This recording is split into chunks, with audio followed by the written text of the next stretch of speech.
Fooled my cheating, soon to be ex wife, into thinking I was cheating. The thermonuclear shinobi ghosted and served her Christmas Day. Part 1. Before we get started, make sure to subscribe so you will never miss a video. So let's get started. Fooled my cheating, soon to be ex wife, into thinking I was cheating. The thermonuclear shinobi ghosted and served her Christmas Day. Part 1. As per the rules, all names are altered herein. Okay, so here is the backstory. My soon-to-be ex-wife was my high school sweetheart. We started dating in 1992 when we were both 17. We're both 45 now and have been together ever since. She's the only woman I've ever been with my entire life. We married 5 years later at 22, fresh out of college. A year later, we had our first of 2 children, both boys, 22 and 17. 20 years I gave to her, built her a house, worked my ass off to give her the life she wanted. Sure, we had rough patches, but what marriage doesn't? Even in the worst of times, we found a way to pull through and come out the other side better, which made the discovery of her affair that much more jarring. Flashback to March 2020, when I first got the feeling something was off. For a good 2 months prior, we were in a funk. I was in demand from a reconstructive knee surgery, blew out my ACL fall 2019, but still lacking in movement. At the time, I only had about 55% range of motion on my knee. This took a toll on quite a lot in this house. I was out on workers' comp as I had been injured on a job, and I was unable to do my usual household duties, so a lot got backed up. My son would do what they could, but tasks only I was capable of doing had to be put on the back burner, or my wife had to do, which she wasn't pleased with. Things also crawled to a standstill in the bedroom between us, and had already slowed down prior to my injury, but in the state I was in, at that time it completely stopped. During these months, she, we'll call her Sue, was spending more time hanging out with co-workers after work. Between November 2019 and March 2020, it was a regular occurrence for her. Naturally, I thought nothing of it. I've never, in the 23 years I've been with her, had any reason to worry or not trust her. She has her friends, I have mine, and we have a mutual. I do go hang out with my friends all the time, and there was no issue. It was all above board. It was around January of this year that I noticed something odd. Sue started getting noticeably distant with me. Sure, we were in a funk, but she'd never deny me affection to that point. The usual hugs and kisses she'd give me came to a halt. Her phone was attached to her and long before my suspicion grew. But she'd always share and show me things she discovered on the web. DIY ideas and recipes on Pinterest, memes, all kinds of stuff. But she was now being guarded about her phone. Even her interactions with me became more snippy, as if she couldn't be bothered. So we're now in March, COVID has arrived, and New York City is locked down. Our chosen careers fall under the essential designation, so neither of us have to work from home. I've just been recently cleared to return to work after 5 months on a shelf, and I was eager to get back after it. As 5 months on my ass rehabbing my knee and not being able to do physical stuff drove me nuts. For context, I enjoy physical activities. I'm an avid martial artist, and I'm typically in the gym 4 days a week, on top of all of the home projects I did.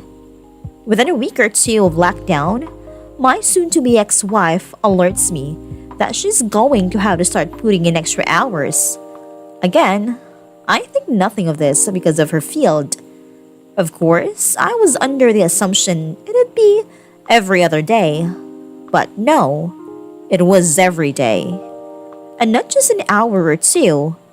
She'd come home 3 or more hours later and go straight to the shower, spend a little time with me, a little time with our 17-year-old, 22-year-old lives with his girlfriend across town, and then go to bed. As I'm able to support myself on my knee better, we started getting intimate again. But as you'd probably guess, she wasn't mentally or emotionally present for it, which I noticed quickly. So by early April, the picture started getting clearer to me. All of the signs were pointing to the idea that she was having an affair. That's when I decided I needed to find answers. So I scored the internet on things I should be looking for. Signs of infidelity in one's partner, and sure enough, she was pretty much ticking all of the boxes in such behavior. So then, my search inquiry advanced to how do I find proof. I started with her social media. Looking at her FB entries from months prior, it's pretty much the usual. Pics of us and our sons, pics with her and her friends, and more than a few pics of her nights out with co-workers. In these pics, it's a mixed bag of her closest friends from work and a couple folk I've never met from her work. But I see one recurring thing in a number of these pics. One guy. In every picture he's in, he's rather uncomfortably close to her. His arms is around her shoulder or his hand on her lower back. Way close for a guy I've never personally met. Needless to say, that put a sour taste in my mouth. But that wasn't the worst of it. To be continued. No. The worst was the fact that apparently this dude is a friend of hers on FB and follows her on IG. So I gotta look up his FB account, and wouldn't you know it, I'm blocked. Why the hell am I blocked from seeing this guy's FB account? But he is friends with her on FB. Yep. Now I'm in Batman detective mode. At that point, I wasn't even trying to deny it. I knew she was cheating on me with this guy. My mission was to find out for how long, and over the course of April and May, that's what I did. You know, I never had any clue the depth of info you could secure from phone, text, and email records up until then. We have a family plan cell phone package, and I was able to pull up quite a bit of data. My soon-to-be ex-wife's data history was telling. The two most frequent numbers she had interacted with from October 2019 to April 2020 was my own, and a number I'd never seen before. Take a wild guess whose number it was. A quick check on Google and I confirmed it was the dude from the photos who blocked me on FB. Well, call him POS, because that's what he is. Again, the picture becomes even clearer at this point. But a lot of their messages and texts were disjointed, which meant she was deleting a lot of them. I knew she was cheating on me with this guy, but nothing in the data could serve as a smoking gun. I needed more evidence. It's at this point that I tell my best friend Ozzy what I had found. He asked me did I confront her with what I had, and I said no because I felt like it wasn't enough. That's when he told me about an app that I could download to apparently spy on her communications in real time.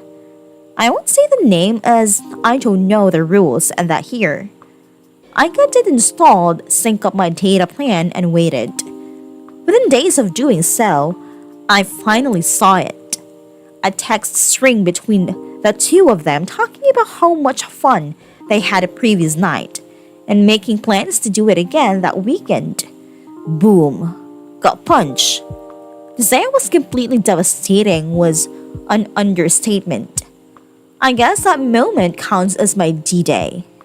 And for the next 2 days after I was just broken, I actively distanced myself from her those 2 days immediately after D-Day, which she was noticeably shaken by.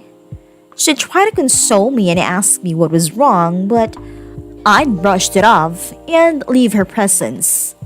I couldn't even look at her, this woman who I gave my 23 years of life to, who I have given everything I could and more to as a husband, and she stepped outside of our marriage for a guy just 5 years older than our eldest son. By the third day, I wasn't even sad anymore. I was pissed.